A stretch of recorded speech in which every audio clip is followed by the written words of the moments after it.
Welcome, history enthusiasts and seekers of knowledge. Have you ever wondered about the hidden journeys of the world's most influential historical texts? How did the manuscripts that shaped civilizations evolve over centuries? And what secrets do their faded, ancient pages still hold? Today, we are diving deep into the fascinating realm of manuscriptology to explore the historical evolution of the Quranic text. This is a journey through time, unearthing physical evidence from centuries ago to understand how early written traditions developed.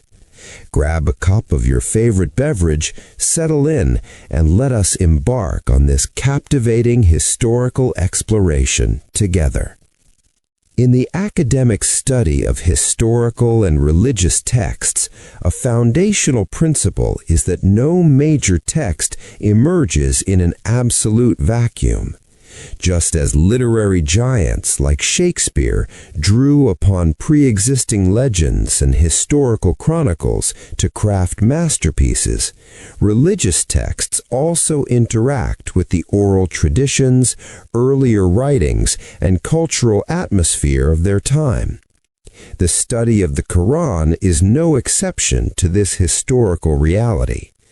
Modern academic research suggests that the compilation of the Quran was a dynamic process, one that involved gathering existing oral and partially written traditions and refining them into a unified scripture.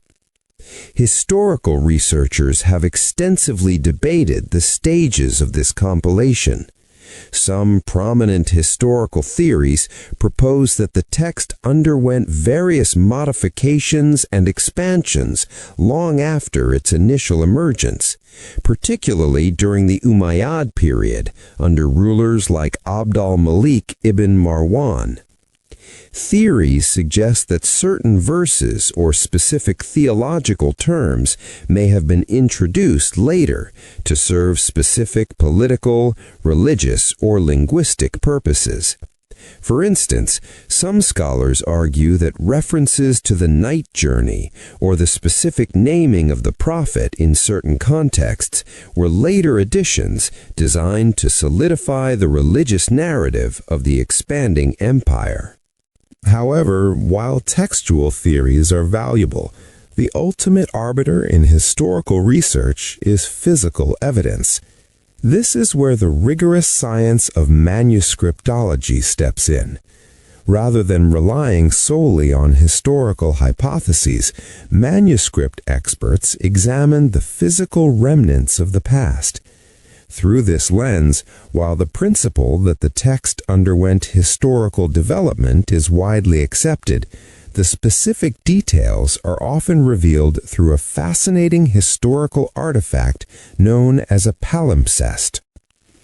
A palimpsest is a piece of parchment or animal skin that has been written on, then scraped or washed clean, and written over again with new text. Because parchment was an expensive and rare commodity in ancient times, recycling it was a common practice. Over centuries, the traces of the original erased ink, known as the lower text, often become visible beneath the newer upper text.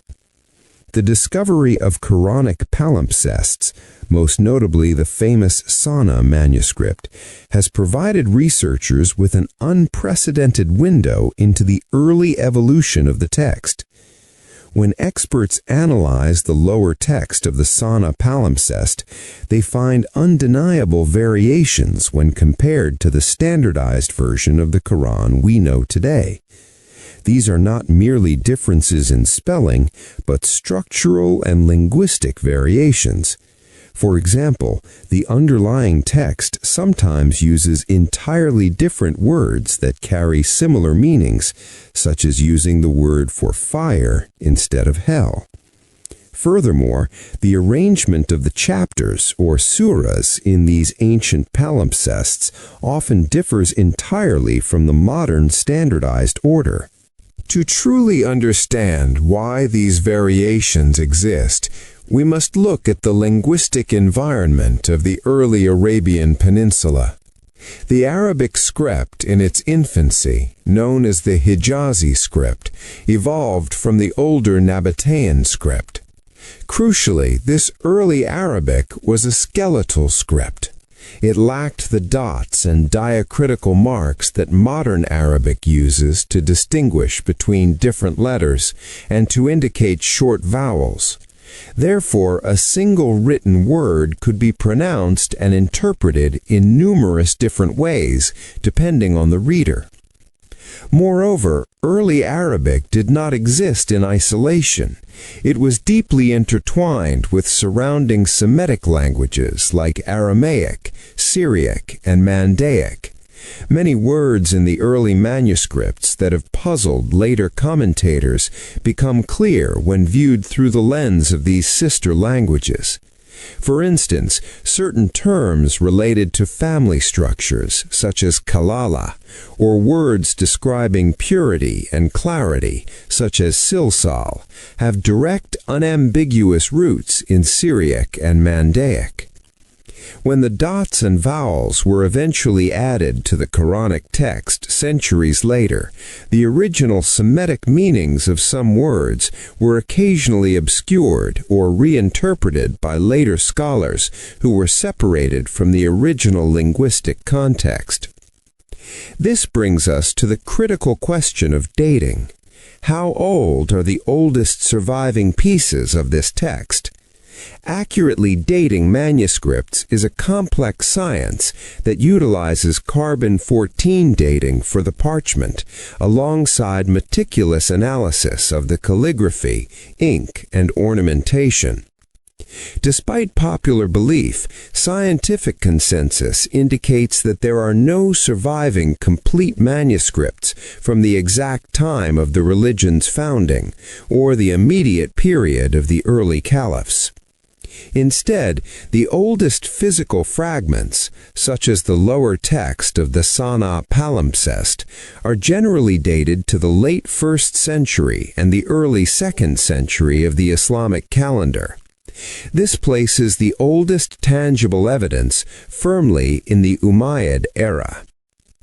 The nature of these early manuscripts tells us a great deal about the people who wrote them.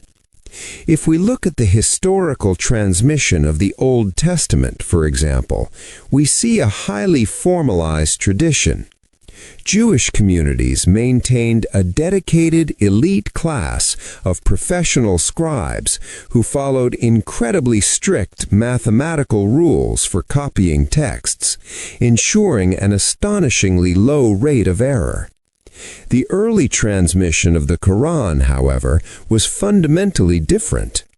The first generation of Muslims relied heavily on an oral culture of memorization rather than a formalized written tradition.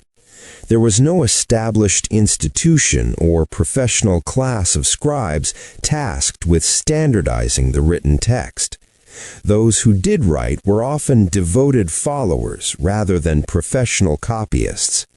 While a few figures had some exposure to scribal practices from neighboring traditions, the overall lack of professional scribal infrastructure, combined with an unpointed, ambiguous script, naturally led to textual variations. Early copyists would sometimes make natural human errors, which, unlike the strict traditions of older religions, were sometimes left uncorrected or gave rise to divergent reading traditions. This historical reality explains the sheer volume of different recognized reading variants, which expanded exponentially as later scholars tried to make sense of the unpointed skeletal texts. Ultimately, the study of ancient manuscripts does not merely challenge historical narratives, it enriches them. It transforms a static view of history into a dynamic understanding of how human beings, language, and culture interacted to preserve and shape the texts that changed the world. By examining these faded parchments, we connect directly with the minds and hands of those who lived centuries ago. Thank you so much for joining us on this deep dive into the history of manuscripts and the evolution of historical texts. We hope this journey has sparked your curiosity and provided you with a new perspective on how history is physically uncovered. If you enjoyed this exploration and want to uncover more historical mysteries with us, please take a moment to subscribe, leave a like, and share your thoughts in the comments below. What aspect of ancient manuscripts fascinates you the most? We would love to read your insights. Until next time, keep questioning and keep exploring.